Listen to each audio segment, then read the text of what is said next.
આંગ દજાડતી ગરમીના કારણે લોકો પણ ત્રાહિમામ પોકારી ઉઠ્યા છે। ત્યારે બનાસકાંઠાની આખરી ગરમીમાં પશુઓ પણ શેકાઈ ગયા છે। ત્યારે પશુઓને ગરમીથી રાહત મળે તે માટે પશુપાલકોએ કુલર અને ફુવારા લગાવ્યા છે। ધાનેરા તાલુકાના માલોત્રા ગામે પશુપાલકોએ પશુઓને ગરમી ન લાગે અને પશુઓ ગરમીના કારણે બીમાર ન પડે તે માટે ખાસ પાણીના ફુવારાઓ લગાડ્યા છે। તેમજ કુલર ભાડે લાવીને તબેલામાં લગાવવામાં આવ્યા છે, જેથી પશુઓને ગરમીથી રાહત મળે। પશુઓના તબેલામાં કુલર અને ફુવારાઓ લગાવવામાં આવતા પશુઓને ગરમીથી રાહત મળી છે। ઉપરાંત પશુઓમાં ઉનાળામાં દૂધમાં ઘટાડો નોંધાતો હોય છે, તે ઘટાડો જોવા નથી મળી રહ્યો અને પશુઓ તંદુરસ્ત હોવાથી દૂધ પણ સારું આપી રહ્યા છે।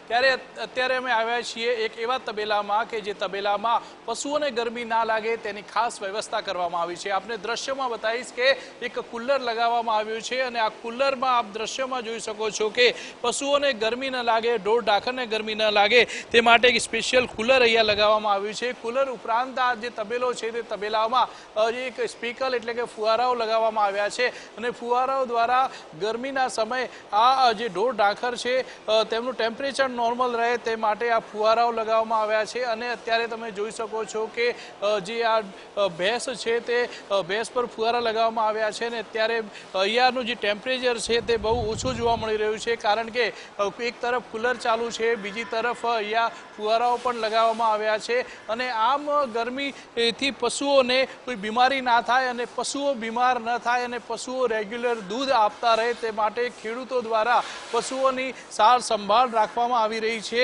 આપ જે પ્રમાણે દ્રશ્યમાં આપે જોયું કે જે પશુઓ છે તે પશુઓ બીમાર ન પડે તે માટે પશુઓ માટે ખાસ પ્રકારની વ્યવસ્થા કરવામાં આવી છે।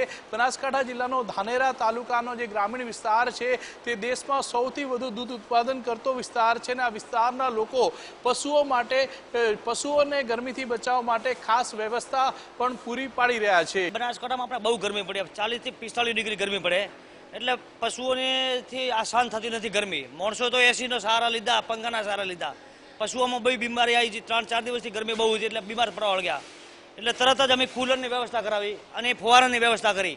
એટલે કુલર અને ફુવારાની વ્યવસ્થાથી થોડો પશુને ઠંડક મળી। એમાં 4 દિવસમાં દૂધ મારું 40-50 લીટર દૂધ હતું, 10 લીટર દૂધ રોજનો કપાઈ ગયું। હવે દૂધ બચાવવું હોય, પશુ બચાવવા હોય તો આપણે ખર્ચો કરવા પડ્યા કુલરના અને ફુવારાના। ન કરીએ તો 10 લીટર દૂધ કપાઈ જાય। 10 લીટર દૂધ બચાવ્યું એટલે ખર્ચો કર્યો તો રોજના 500 રૂપિયા ખર્ચો ચાલુ કર્યો કુલરના, લગાયા કુલર એટલે ભાડાથી કુલર લાયા। અને હજુ એવું લાગે કે આ અઠવાડિયું ગરમી માટે એવું લાગતું નથી, બહુ જ ગરમી છે, 50-55 થઈ જાય એવું લાગે મને તો આ સમાચાર સાંભળતા। આ તડકો ખૂબ પડે, તાપ ખૂબ પડે, માંદરે છે બધવો આ ભાડાથી કુલર લાયા, ફુવારો ગોઠવે ના આપા તો દૂધ કાપી નાખી, છોકરાને કતરા ખર્ચા કરવા। માલની કેસ સાચવવો, માણસ તો એસીએમ બે રૂમમાં બે માંદરે તો તડકામાં કેમ રહેવું। બહુ ગરમી ઘણી પડે, ઠંડક આવે, પછી અટે રેલા અમે સેવા કરવા માટે। ભેંસોને કહે પછી થાય પર એકદમ સવાસ જેવું સડે પર હફે પરી જાય, ગાય ભેંસો હફે પરી।